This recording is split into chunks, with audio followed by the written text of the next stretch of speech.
यासीन साहब आपकी भरपूर तारीफ में तशरीफ लाते हैं।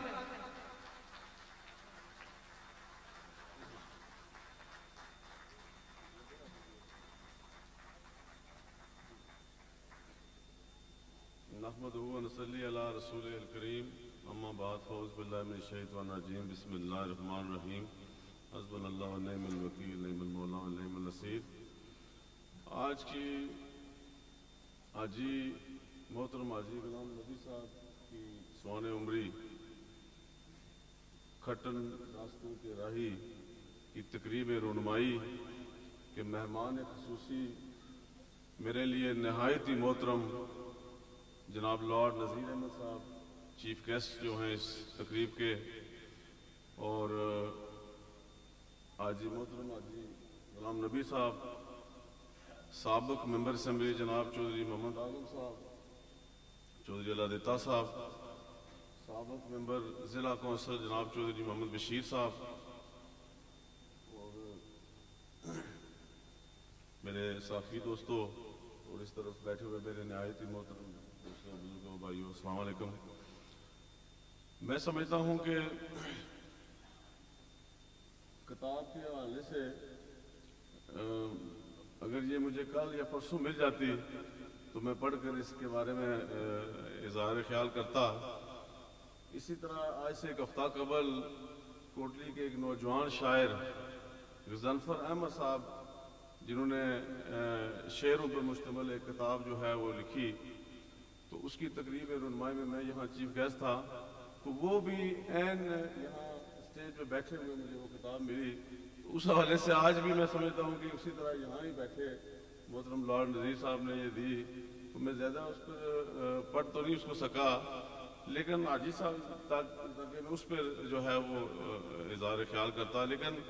जनरली चूँकि हाजी साहब की ज़िंदगी के हवाले से वो किताब लिखी गई है, तो वो मैं कम अज़ कम एक बात का मैं भी गवाह हूँ कि जब से मैं हाजी साहब को जानता हूँ, जब से मेरा इनसे ताल्लुक़ बना है, मैंने ये देखा है कि ये अपनी ज़िंदगी में जो है ये इन्होंने हमेशा जो है वो अवामी खिदमत के सिलसिले में ये कोशां रहे, सरगर्म अमल रहे। बरतानिया में भी मैं समझता हूँ कि वहाँ इन्होंने जो सोशल एक्टिविटीज़ थी उनमें भरपूर हिस्सा लिया, और वहाँ जितने भी एक ज़माने में जब ये बरतानिया गए तो मैं समझता हूँ उस वक्त हमारे लोग बहुत कम पढ़े लिखे थे, तो आए रोज़ जो है वो मुश्किलात का सामना होता था। तो मैं समझता हूँ कि इन्होंने हमेशा अपने लोगों की जो है वो वहाँ खिदमत की, उनके जो मसाइल थे वो उनको हल किया। और यहाँ भी मैं समझता हूँ आज़ाद कश्मीर के अंदर भी जो है ये मुसलसल गुज़िस्ता 10-12 साल से जब मैं देख रहा हूँ ये मुसलसल हर साल में 1-2 दफ़ा आते हैं, और अपने इलाका में नाड़ के मत्याल गर्ल्स जो मिडिल स्कूल है उसकी इमारत के हवाले से यहाँ बात चली है, तो मैं समझता हूँ वो इन्हें बड़ा एक सबूत है जिसके लिए इन्होंने वहाँ से बरतानिया से फंड रेजिंग की और 35 लाख रुपया जो है वो इकट्ठा करके एक बड़ी खूबसूरत और आलीशान इमारत जो है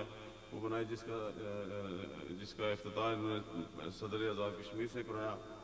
तो मैं समझता हूँ कि आई साहब की जो ज़िंदगी है उस पर जितना कुछ इनको खराज तहसीन पेश किया जाए वो कम है। मेरी दुआ है कि जिस अजीम मकसद के लिए ये कोशां हैं, अल्लाह ताला उन्हें दिन दुगनी और रात चुगनी तरक्की दे और उन्हें हमेशा इस मकसद में जो है वो कामयाबी और कामरानी अता फरमाए। लॉर्ड नज़ीर अहमद साहब के हवाले से फिर वो बात आ जाती है खुशामद के ज़ुमरे में। मैं समझता हूँ कि लॉर्ड नज़ीर अहमद साहब जिस तरीके से अपनी मेहनत और अपनी काविशों की वजह से हाउस ऑफ लॉर्ड्स में पहुँचे, तो हाउस ऑफ लॉर्ड्स में पहुँचने के बाद मैं समझता हूँ जिस तरीके से इन्होंने जो है वो पूरी दुनिया के न सिर्फ कश्मीरी मुसलमानों की आज़ादी के हवाले से बल्कि पूरी दुनिया के मुसलमानों के जो मसाइल थे उनके लिए इनकी जो जदोजहद है वो मैं समझता हूँ वो एक मिसाल है। मैं समझता हूँ ये न सिर्फ एक एसेट है कश्मीरियों के लिए बल्कि ये पूरी मुस्लिम दुनिया के लिए ये एक बड़ा एसेट है। और जिस तरीके से ये काम कर रहे हैं जी, बड़े बड़े फोरम्स में, बड़ी बड़ी पार्लियामेंट्स में जाकर जो है वो मुसलमानों के हकूक़ की बात करते हैं। मेरी दुआ है कि अल्लाह ताला जो है वो इन्हें इस मकसद में जो है वो और जो है वो हिम्मत और हौसला दे, क्योंकि ये गरीबों के और दुनिया के जितने भी मजलूम جبر ظلم اور جبر کی چکی میں پسے ہوئے لوگ ہیں، ان کے حقوق کی جو ہے وہ جنگ لڑتے ہیں، ان کے لیے آواز بلند کرتے ہیں۔ ٹونی بلیئر وزیر اعظم برطانیہ، کیونکہ ان کی پارٹی کے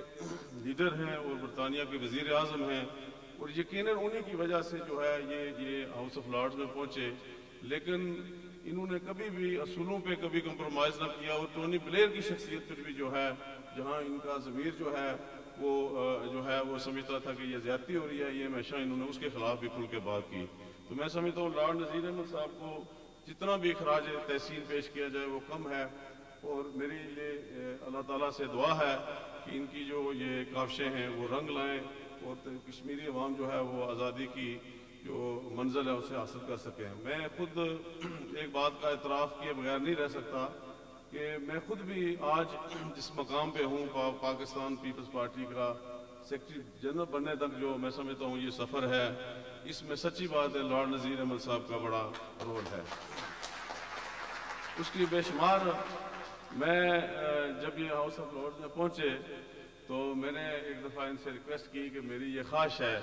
کہ میری لیڈر جو ہیں محترمہ بے نظیر بھٹو، وہ ہاؤس آف لارڈز میں جو ہے وہ خطاب کریں،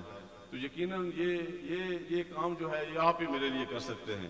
تو میں سمجھتا ہوں یہ اتنا بڑا انہوں نے کام کیا، مجھ پہ خصوصی طور پر اتنا بڑا احسان کیا، جس کی وجہ سے میری قائد جو ہے محترمہ بے نظیر بھٹو ہاؤس آف لارڈز جیسے بڑے فورم پہ، یہ جو برطانیہ کی پارلیمنٹ کا ایوان بالا ہے، اپر ہاؤس ہے، وہاں انہوں نے محترمہ بے نظیر بھٹو صاحبہ کو انوائٹ کیا، اور پارلیمنٹ کی جتنے سینئر پارلیمنٹیرینز تھے، غالباً 110 کے قریب جو ہے وہ پارلیمنٹیرینز اکٹھے کیے، جس سے محترمہ بے نظیر بھٹو نے غالباً کوئی 1 گھنٹہ 30-35 منٹ جو ہے وہ خطاب کیا، اور مجھے سچی بات ہے اس فنکشن کی وجہ سے مجھے پولیٹیکلی بڑا جو ہے وہ فائدہ پہنچا، اور محترمہ کا جو کانفیڈنس تھا وہ مجھے حاصل کرنے بڑی، میں سمجھتا ہوں وہ جو فنکشن تھا ہاؤس آف لارڈز والا، وہ یہاں آج اس مقام تک پہنچنے میں میں سمجھتا ہوں بڑا جو رول ہے وہ جناب لارڈ نذیر احمد صاحب کا ہے۔ میں اگر یہ میں سمجھتا ہوں نہ مانوں تو یہ بڑی زیادتی، ادروائز بھی میں سمجھتا ہوں یہ جب بھی محترمہ بے نظیر بھٹو صاحبہ کو ملتے ہیں تو انہوں نے ہمیشہ میرے حوالے سے بات کی، اور وہ بھی ان کی بڑی قدر کرتی ہیں، بڑا احترام کرتی ہیں۔ میں گزشتہ دنوں جب گیا تو دبئی ان سے ملنے کے لیے، تو خاصی دیر جو ہے وہ ان کے حوالے سے بات ہوتی رہی۔ میں جناب آصف علی زرداری صاحب کو کراچی ملنے کے لیے گیا، انہوں نے بھی شروع میں یہ جو ہے وہ آصف صاحب کے خلاف بولتے تھے، تو مجھے انہوں نے کہا یار لیکن انہوں نے کہا پچھلی جو ARY پہ ان کو انٹرویو تھا وہ میں نے جب دیکھا، میں نے سنا، تو میں حیران رہ گیا کہ لارڈ صاحب جو ہے وہ یکسر جو ہے چونکہ وہ جو کچھ انہیں کہا گیا تھا اس حوالے سے، لیکن اب جب انہوں نے حقیقت کو دیکھا تو انہوں نے کھل کے جو ہے وہ اپنا اظہار رائے کیا۔ تو میں سمجھتا ہوں کہ یقیناً آپ لوگ بڑے بےتاب ہوں گے لارڈ صاحب کو سننے کے لیے۔ پھر انہوں نے ایک اور تقریب میں ڈسٹرکٹ بار ایسوسیشن میں بھی خطاب کرنا ہے، وہاں بھی جو ہے وہ 12:30 بجے کا ٹائم ہے، تو یہ زیادہ میں نہیں چاہتا کہ میں ان کے اور آپ کے درمیان زیادہ دیر تک قائل رہوں۔ ایک مرتبہ پھر آپ تمام کا دل کی گہرائیوں سے شکریہ ادا کرتا ہوں کہ آپ اس خوبصورت تقریب کو، جہاں لارڈ نذیر صاحب چیف گیسٹ ہیں، اس تقریب کی رونق کو دوبالا کرنے کے لیے تشریف لائے ہیں۔ میں لارڈ نذیر احمد صاحب کا اس حوالے سے بھی شکر گزار ہوں کہ یہ جب بھی آزاد کشمیر آتے ہیں تو یہ کوٹلی ضرور آتے ہیں، تو میں سمجھتا ہوں کہ آزاد کشمیر کے پورے آزاد کشمیر سے جو ہے ان کا جو ہے ایک فطری ایک تعلق ہے، لیکن کوٹلی کے لیے جو ان کی محبت ہے اس پر میں سمجھتا ہوں کہ ہم ان کے مشکور ہیں کہ جب بھی یہ آزاد کشمیر آتے ہیں تو کوٹلی ضرور آتے ہیں۔ تو میں اسی پر اجازت چاہتا ہوں، وآخر دعوانا ان الحمدللہ رب العالمین۔